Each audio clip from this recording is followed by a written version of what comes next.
नमस्कार दोस्तों, पोल्ट्री के इस चैनल AKS पोल्ट्री फार्मिंग में आप लोगों का एक बार फिर से स्वागत है। आज हमने सोचा कि आपके लिए कुछ ऐसा वीडियो बनाया जाए कि जो लोग कॉन्ट्रैक्ट पोल्ट्री फार्मिंग करना चाहते हैं या जो लोग पहले से अपना प्राइवेट फार्मिंग कर रहे हैं और कॉन्ट्रैक्ट पोल्ट्री फार्म के साथ फार्मिंग करना चाहते हैं, यानी किसी कंपनी के साथ जुड़ के वो पोल्ट्री फार्मिंग करना चाहते हैं, तो उनके लिए उनको क्या क्या डॉक्यूमेंट लगेगा और कंपनियां उनसे कौन कौन सी डॉक्यूमेंट लेती है, तभी उनको अपने साथ इंटीग्रेशन पोल्ट्री फार्म करने दे सकती है। अगर आपके पास ये डॉक्यूमेंट नहीं है तो आप कभी भी कॉन्ट्रैक्ट पोल्ट्री फार्मिंग नहीं कर सकते हैं। तो इसके लिए तो सबसे पहले आपका खुद का ज़मीन होना चाहिए। आपने जहां फार्म सेट का निर्माण किया है वो आप खुद का ज़मीन होना चाहिए।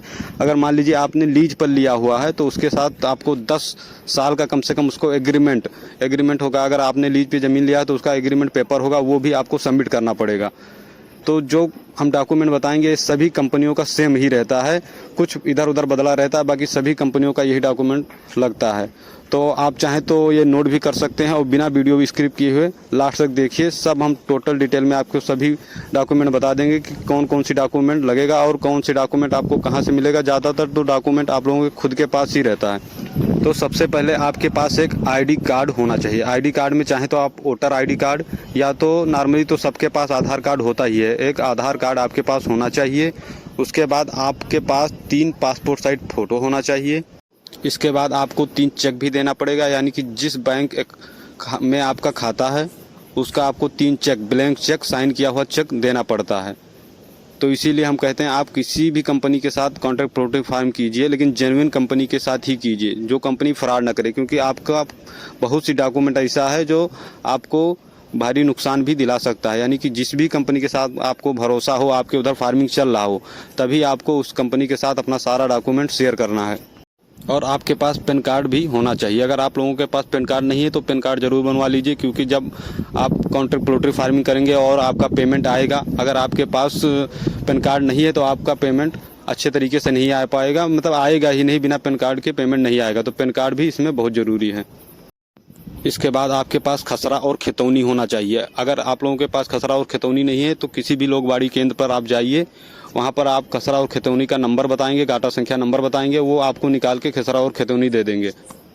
और आपको 3 महीने का स्टेटमेंट, यानी अपने बैंक का 3 महीने का स्टेटमेंट भी सबमिट करना होता है। और आप लोगों को NOC यानी नॉन ऑब्जेक्शन सर्टिफिकेट, यानी आप जो फार्म बनवा रहे हैं उस पर किसी का ऑब्जेक्शन नहीं है, उसको लिए आपको प्रधान का, उस पर कंपनी आपको एक फॉर्म देगी जो आपको फिल करके आपके ग्राम प्रधान से उस पर साइन कराना होगा। यानी आप जहाँ पोल्ट्री फार्म बनवा रहे हैं उससे किसी लोगों को आपत्ति नहीं है। और एड्रेस प्रूफ के लिए आपको इलेक्ट्रिसिटी बिल भी देना होगा। यानी एड्रेस के लिए आपको कंपनी को कोई कंपनी लेती है, सब कंपनी नहीं लेती है। अगर आपको देना हो तो सही है, नहीं तो बिना इलेक्ट्रिसिटी बिल के भी आपका काम चल जाएगा। उसके बाद जो सबसे इम्पॉर्टेंट चीज़ है जो कंपनी आपसे लेती है वो स्टाम्प लेती है, यानी कि एक 100 रुपये का और एक 500 रुपये का स्टाम्प लेगी। जो 100 रुपये का स्टाम्प होगा उस पर तो आपको कंपनी कुछ देगी लिखने को, वो लिख के आपको देना होगा। लेकिन एक स्टाम्प जो 500 का होगा उस पर तो आप कंपनी ब्लैंक स्टाम्प, आपको साइन किया हुआ स्टाम्प ले लेती है।